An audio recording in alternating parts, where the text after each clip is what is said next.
It is the beginning of the end of our story.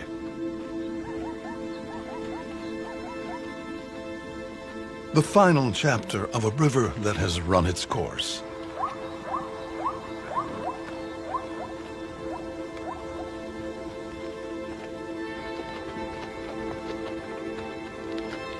They walk as if to the end of the world, on a journey to nowhere.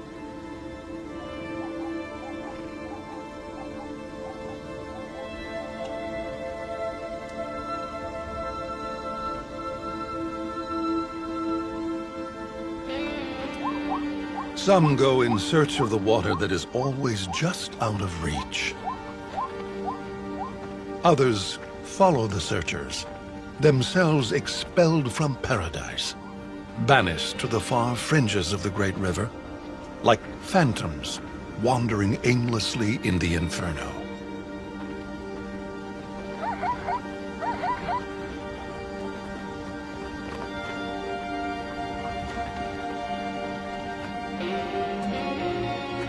It is a place of nomads, hardy survivors, exiled hunters of illusions. This ancient land is where the water turns to salt. The air burns on the inhale, and everything seems to wait to exhale. What little water is left is as dangerous as it is a salvation, because it is a distraction. A place where someone's mistake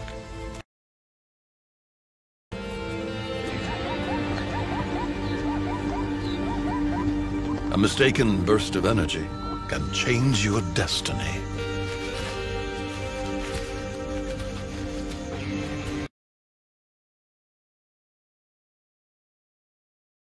Okavango, a river of dreams.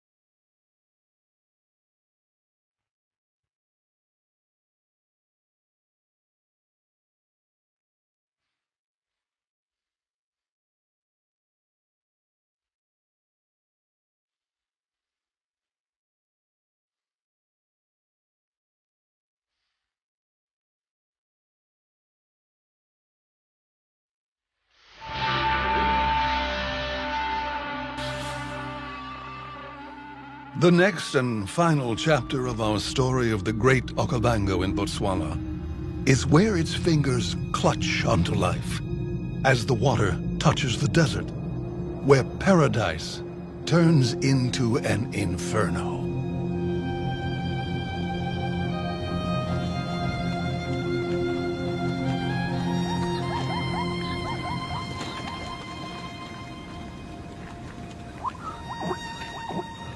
Each droplet is a jewel that holds the fate of a small part of all life here. It is the story of movement. Everyone is on the move. Like fragile porcelain, this part of the delta is vulnerable to the smallest change in water, in temperature, and from the swirling influences of tiny animals.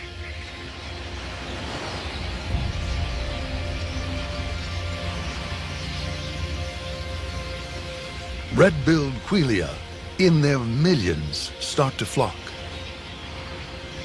These are the most abundant birds on the whole planet. A single superflock of quelea can devour 20 tons of feed a day, and that changes everything here.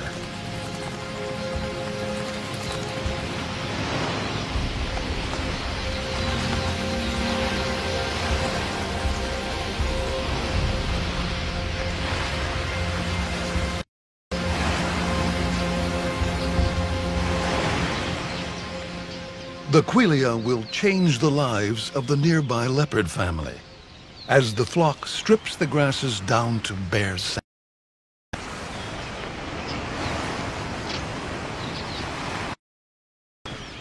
The little female's brother has less time for such reflections. He is more interested in how things work in the world.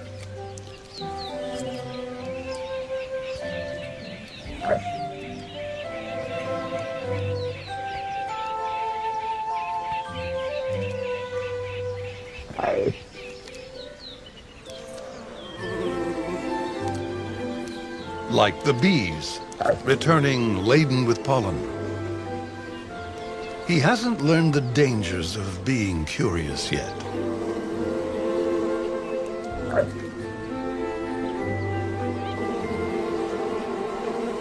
Bee eaters swoop in to take advantage.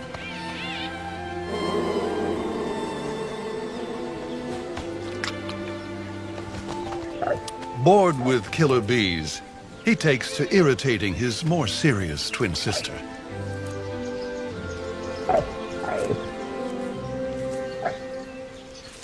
It's the season of the sausage tree flowers, good for bees, and the ideal place for the twins' mother to hang out.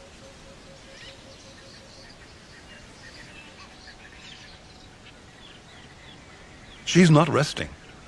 She's waiting for the fallen flowers to attract attention.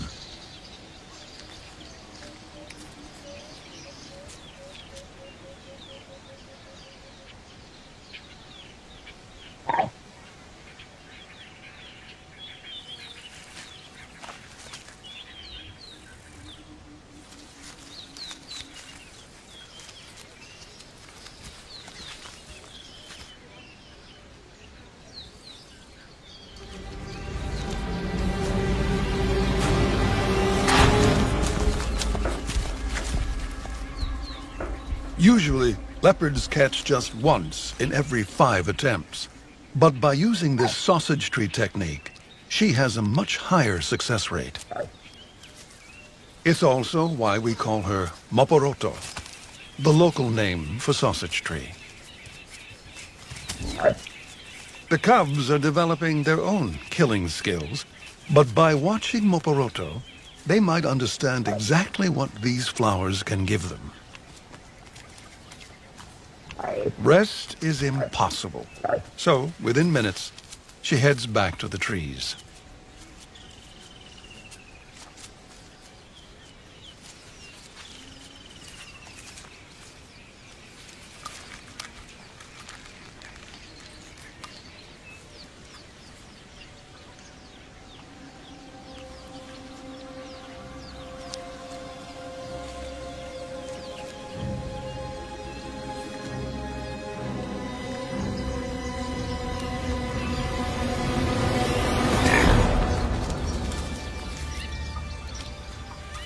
The throat hold makes it a silent death.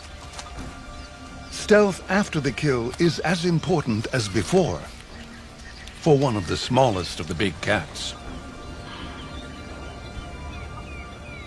In this complex mosaic of the Okavango, bigger predators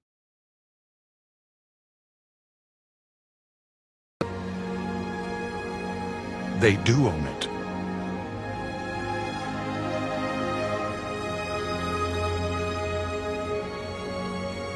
Here, the water separates into streams and rivulets, winding fingers that cut through the grassland and sausage tree islands.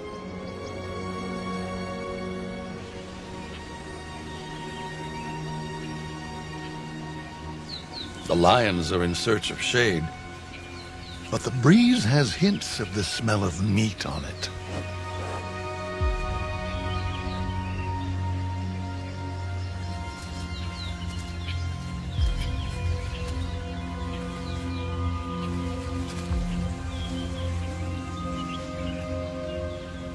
If the cubs panic, they could slip. It would end their story. The lions want the kill, but just can't get to it.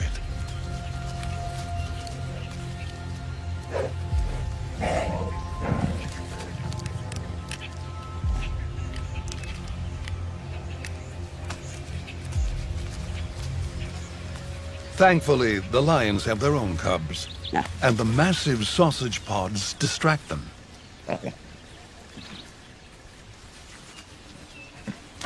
Their fascination with the woody pods is a mystery to the leopard cubs.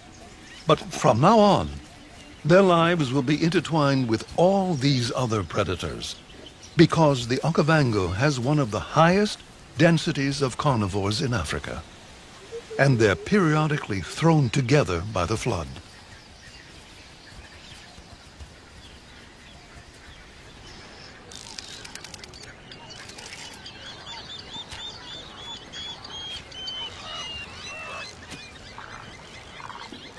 There is a chill in the morning air now, but during the day, the temperature starts to rise.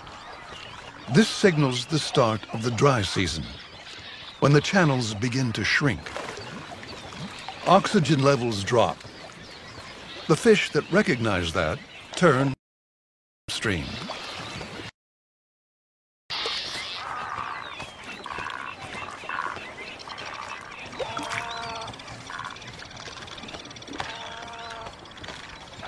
Those that leave it just too late get cut off, isolated. The birds harvest tons of fish each year.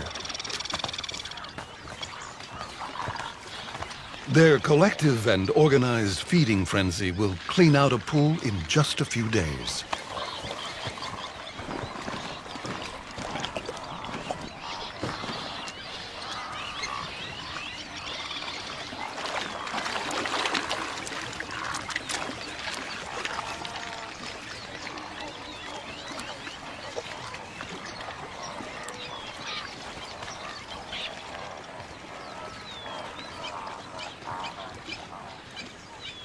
But all the way down the delta, right to the end fingers, these fish traps provide for one of the greatest diversities of water birds in Africa.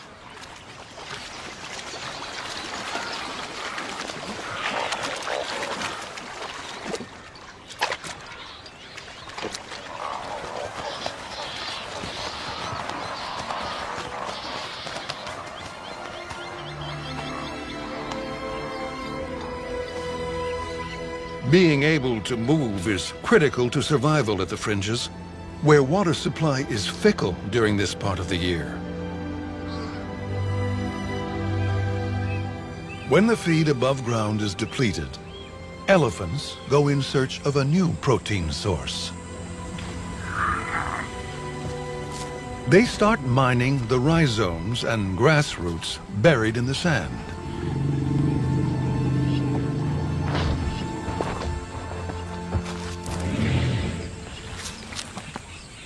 In the dry season, the entire value of the grasses is stored below the surface.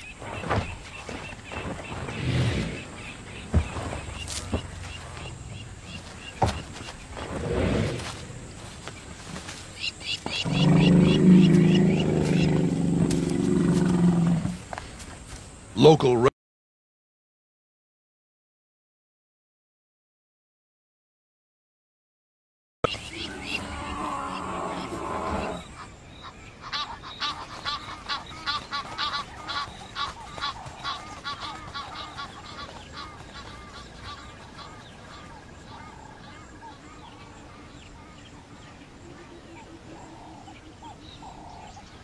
A pack of painted dogs have a small problem today.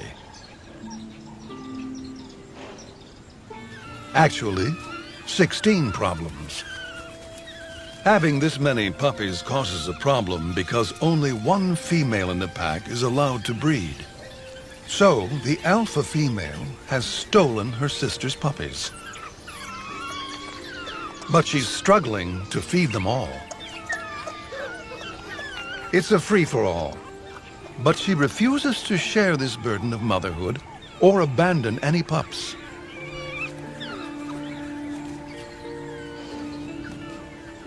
The headache for the alpha male is that they're going to be called on to hunt twice a day now, and they're already exhausted. So is the river. After its nearly 1,000-mile journey, the full thrust of the flood has ended. The water flow settles and starts to seep in.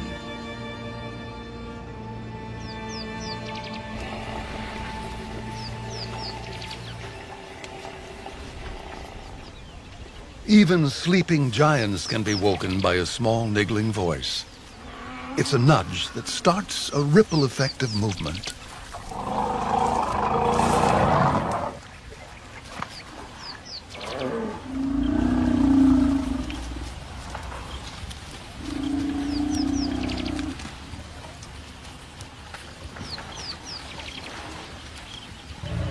It's the largest migration of elephants in the world.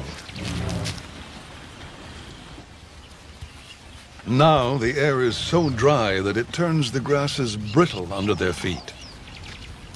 They cover hundreds of miles in search of water.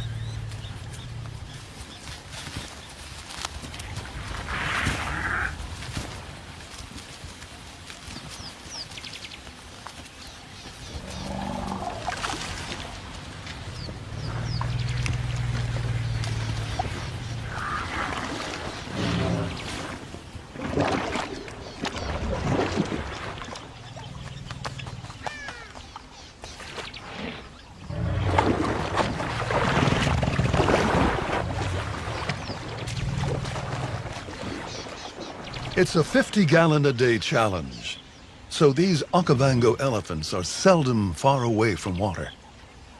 Water that others live in, fight in, and churn up into mud faster than is necessary.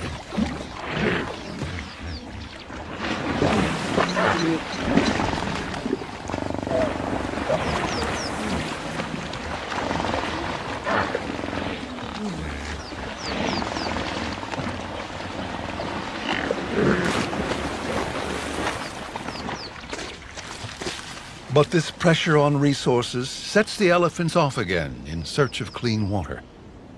And behind them, the land is left to rest. At these fringes, those that can move have an advantage.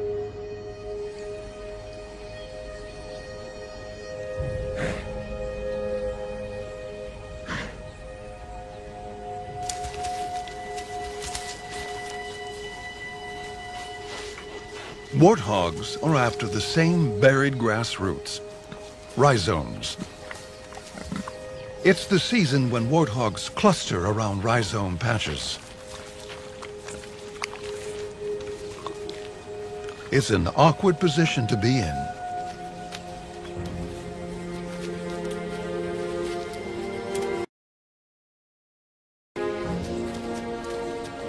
Lionesses have to hunt whatever prey is in their territory.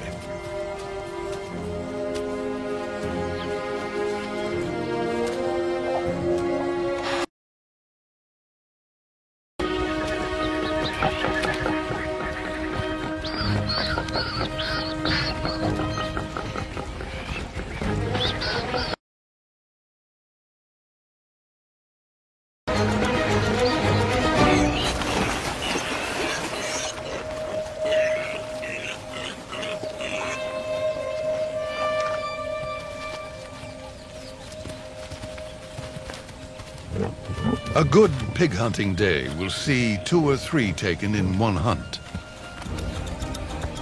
They can hide, but they shouldn't run.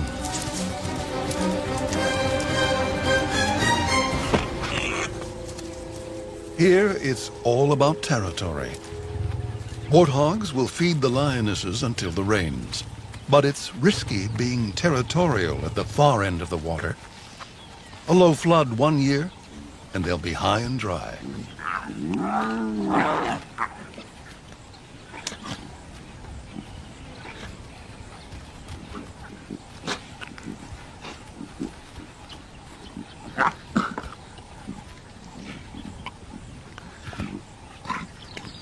Lion cubs play with anything, even old elephant dung. What is just a plaything for lions is highly valued nesting material for squirrels. They're playing the long game and preparing early.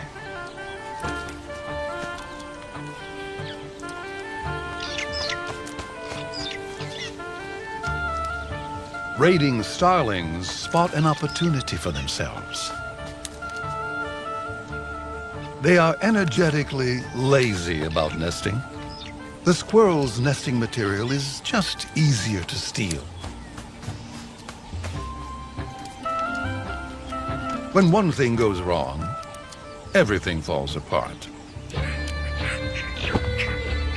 It's a bad day for squirrels.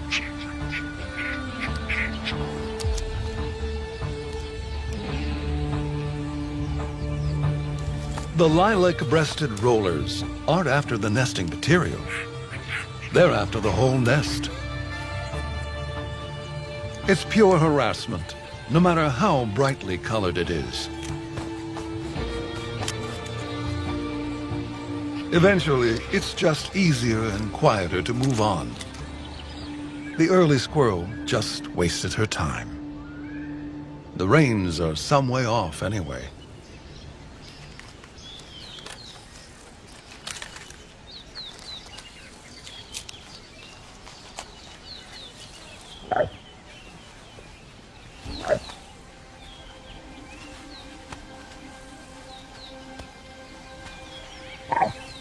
Moporoto has been hunting.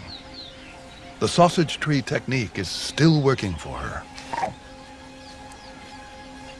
Her island has been the perfect refuge for her and her cubs.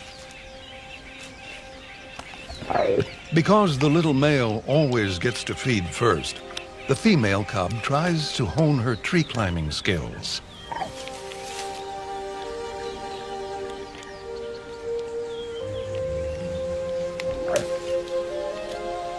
She doesn't quite have the hang of it yet.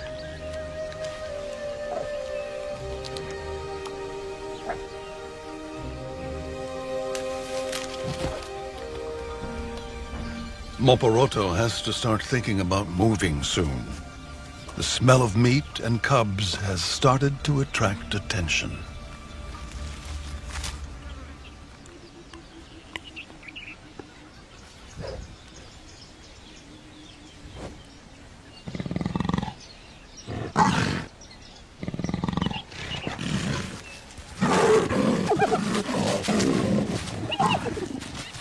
It's a stolen meal. Next time, it might be a cub.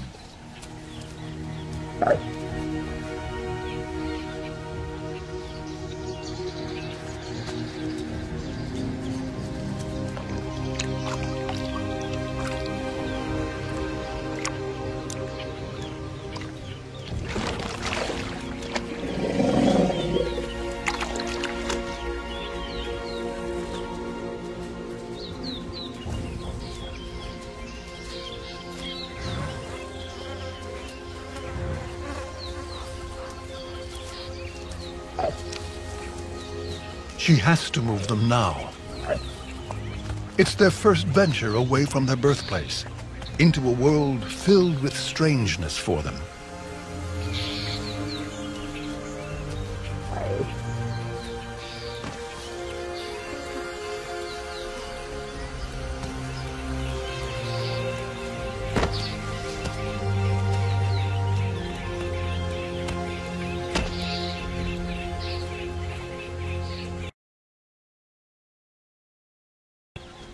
It may seem like a harmless duel, but giraffes can do serious damage to each other.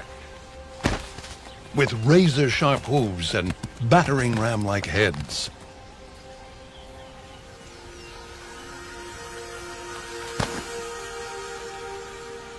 She's followed the line of sausage trees while they have flowers, but now she has to venture out. The open grassland is very risky for a leopard with cubs. Lions are the biggest threat to them. But today, it's stifling hot, and the large black maned lion is even hotter than his females. And his shade from the termite mound is steadily disappearing. Even investigating vultures is beyond him today. The cubs feel the same.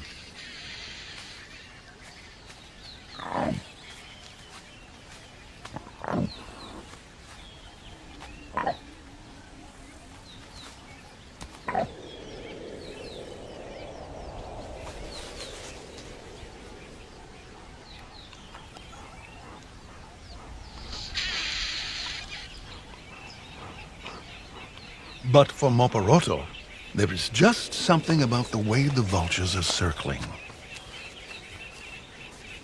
Something definitely worth looking into.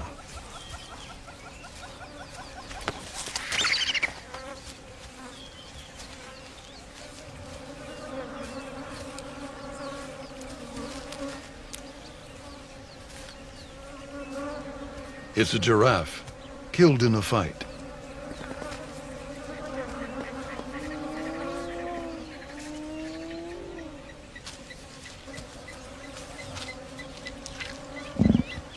Out here, there are no free meals the hyenas aren't already aware of.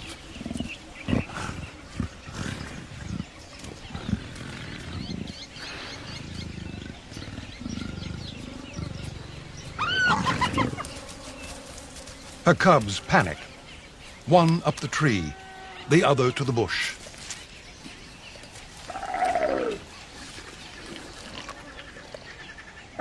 He is safe.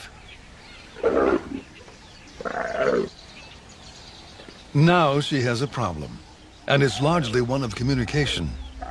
She somehow tells him to stay in the tree, but tries to encourage the little female back from the bushes.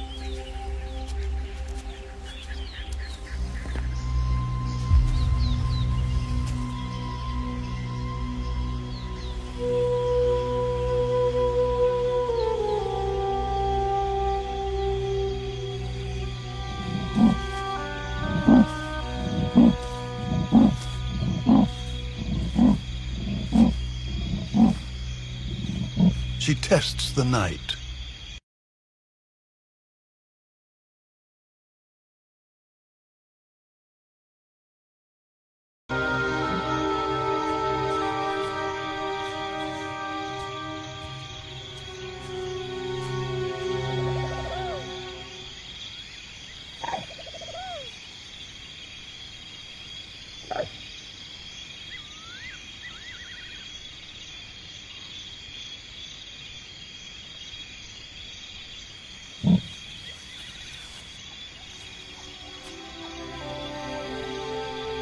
Her tree climbing lessons paid off. The lost little female is found.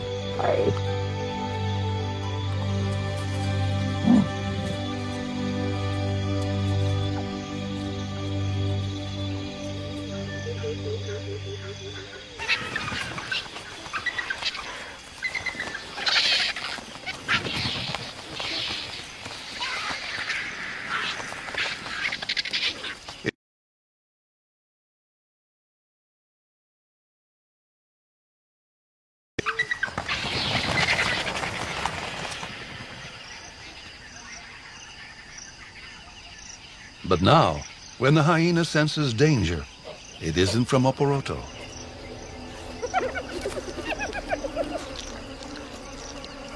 The single event, a giraffe fight gone wrong, has attracted a full range of opportunists. It's almost unheard of for painted dogs to scavenge, but the pack needs this now. If they're going to bring up 16 pups, any meat at this fragile water's end will do. This will go a long way. But vultures will just attract other scavengers now, and the real danger to dogs is lions. So it's tense around the carcass. Especially for the stranded leopard cub.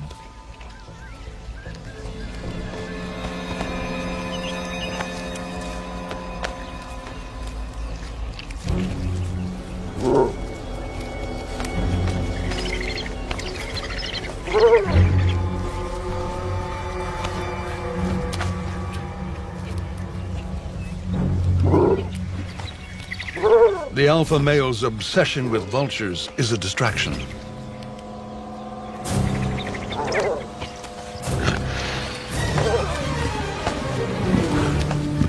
It's Moporoto, all a hiss with fury. Way outnumbered, but with the confidence of a lion.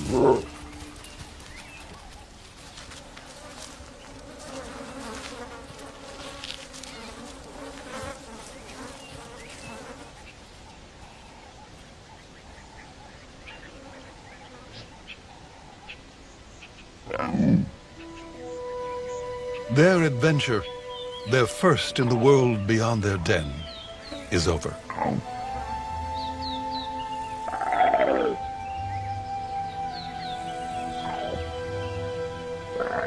It takes a little coaxing, but he finally understands that she feels it's safe to come down. Backwards is fine, too.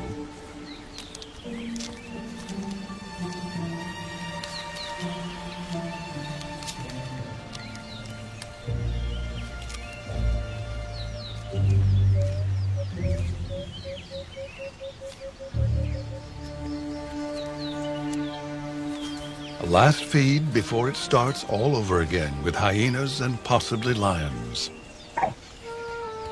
But each interaction makes the cubs stronger now, better equipped to grow in this extraordinary swampland and its fingers of water that stretch out into the desert.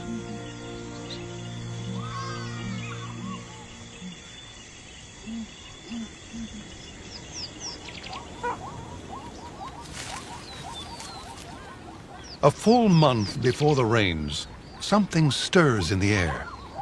Something that has local residents paying attention. Zebras have started to migrate south. As they do, they meet strangers.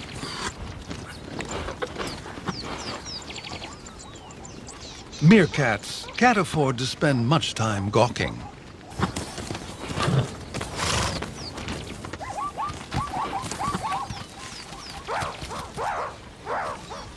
They're on a high-energy diet. Out here, beyond the water's end, they find that in juicy, fat grubs.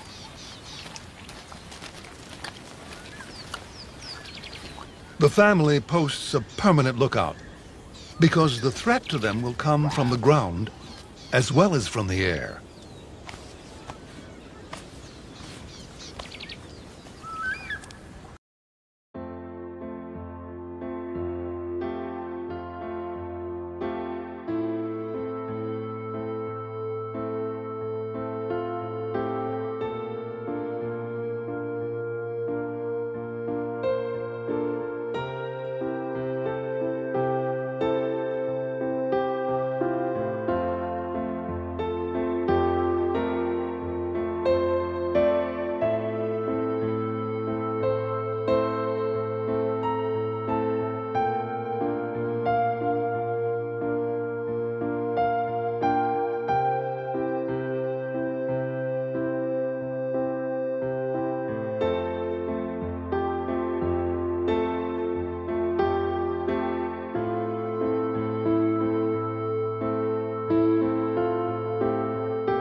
He will have to raise the family alone now, and be the lookout for all of them.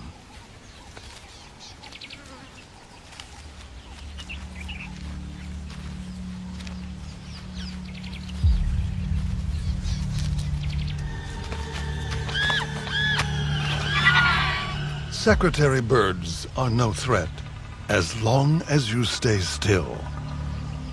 The fox family is ready to bolt if she gets any closer.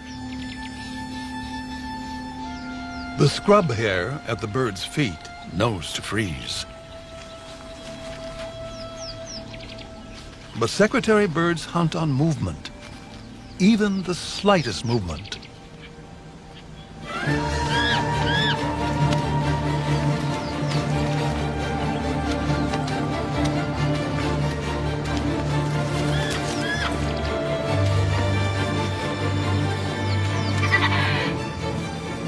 It takes nerves of steel to wait it out.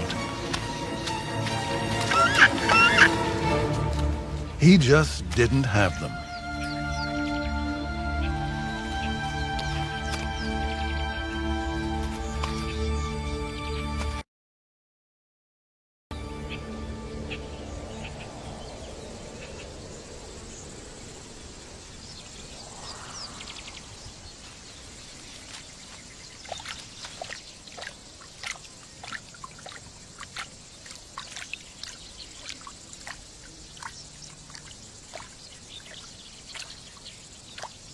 If you can't move, you have to change tactics. There are very few that can survive for long beyond the water. Tragedy follows any misstep out here. Procrastination when it comes to a decision to leave a territory, a pool of mud, is simply foolhardy.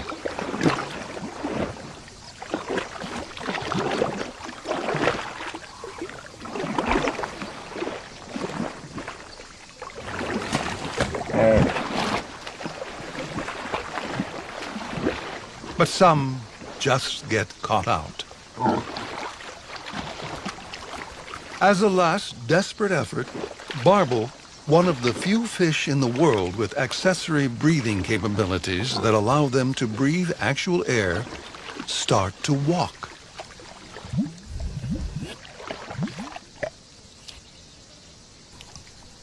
Some burrow into the mud and slow their metabolisms right down to barely a heartbeat, waiting for the rains.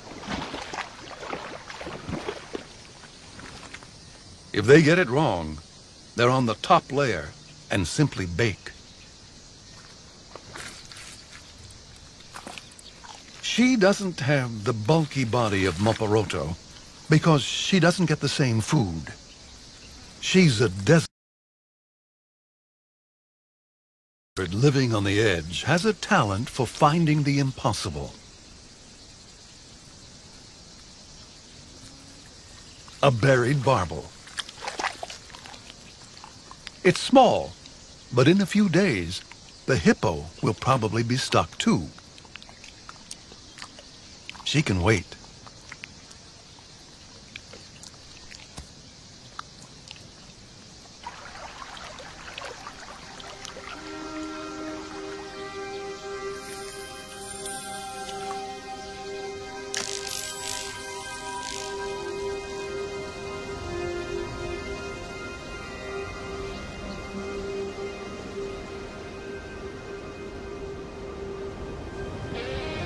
It starts with the most gentle of breezes, dusting the scorched sands.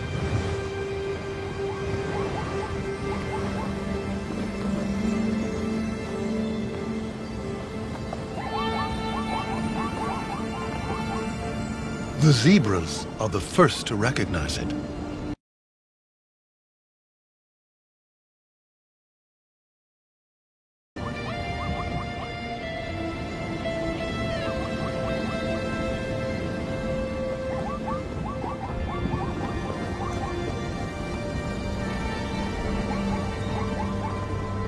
Where the herds go, the nomads follow.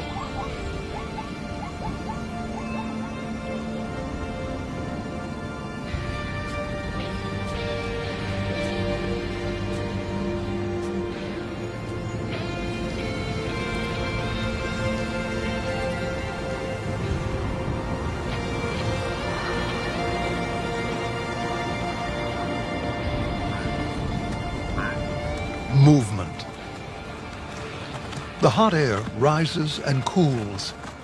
As it drops down, the air triggers a cycle of the most extraordinary contrasts. It is the eternal journey of life from death, water from dry, and motion from the static, stifling heat. They run on the promise of rain.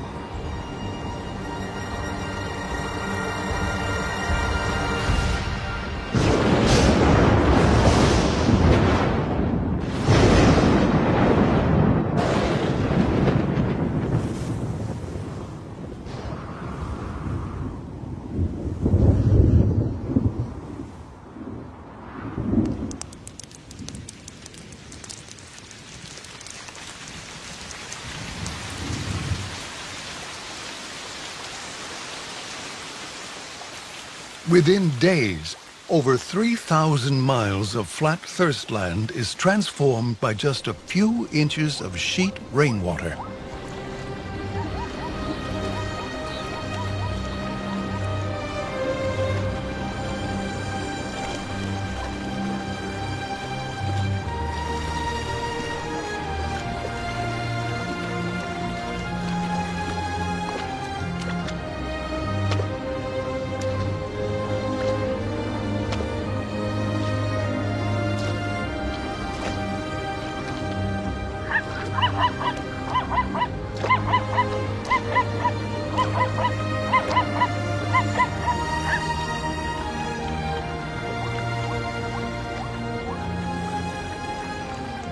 It takes the pressure off everyone. It unlocks them from purgatory.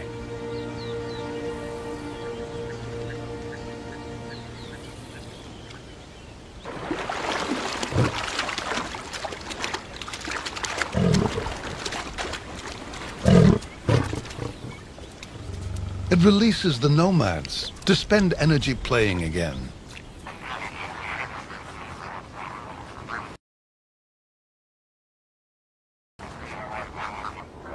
It attracts thousands of pink visitors from across the subcontinent.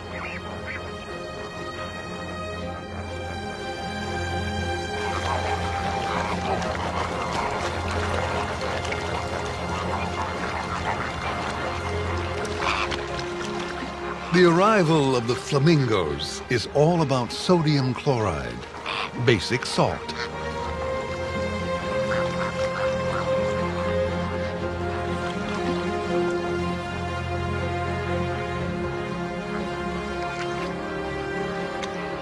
The rain has stimulated a hatching of shrimp that they feed on. The sheet water gives them safety, an early warning against being ambushed.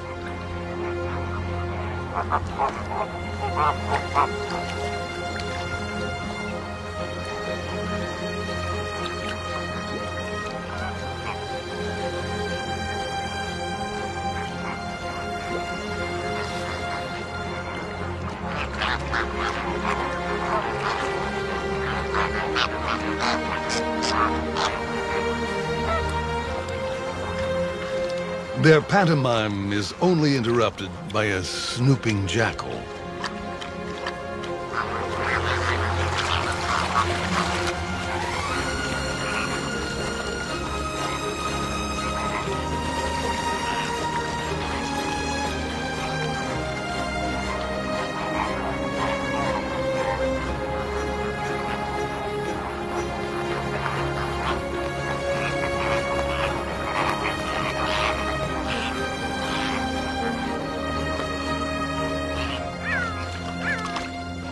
He's heading somewhere else anyway.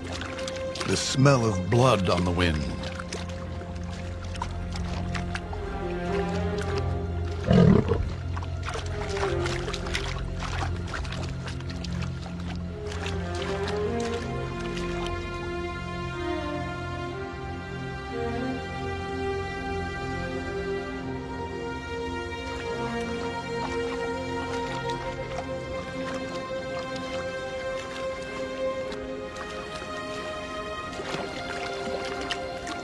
A wandering lion, like so many other cats here, prefers the rough and spiky grass islands to the sticky salt water.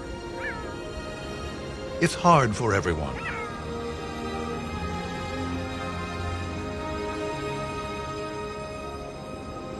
But it is that salt that the zebras have been coming towards for months. They desperately need the minerals to fight off the toxins from the grasses they've been eating 300 miles away in the Okavango Delta. Without salt, they simply cannot survive. If you are a zebra in Botswana and want to find a mate, fight for your right to a herd, or even give birth in the safety of thousands, this is the place to be.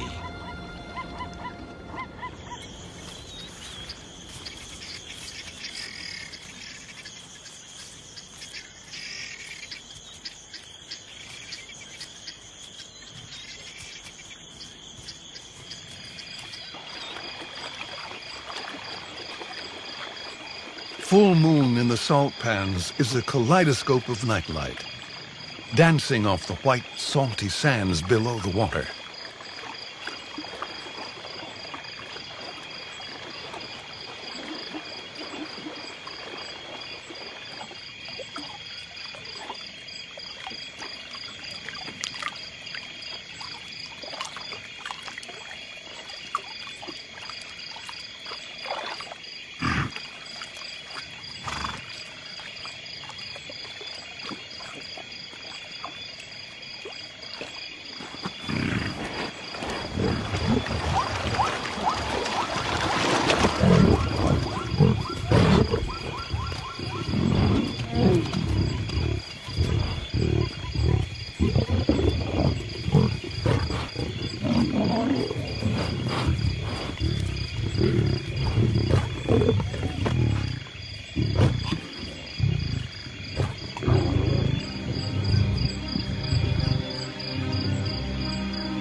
To really understand the Okavango is to know that this precious water takes half a year to reach the full extent of its range. It nourishes over 10,000 square miles and everything that lives in it. Every single life here plays its own unique role in creating this pristine landscape, and together, they all change the water's flow. They are a reflection of the river itself.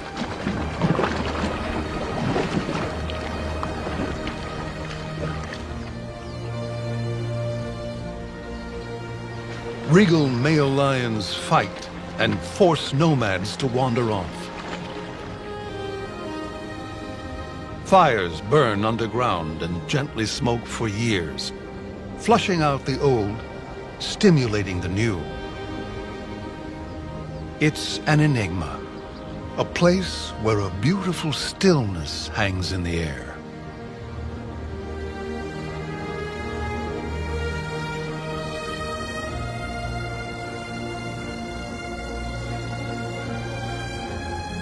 It is one of the last places on Earth where giants can still roam unmolested.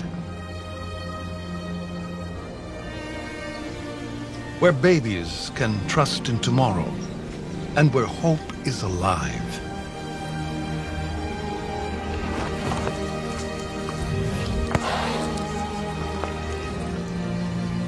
It's where a single lioness can overcome impossible odds to live another day.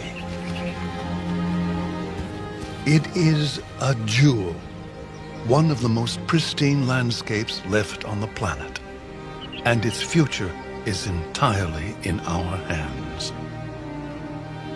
We have a choice. We can protect it, or we can just stand back, bear witness to the very last life here, and watch as it all ghosts away like a dream.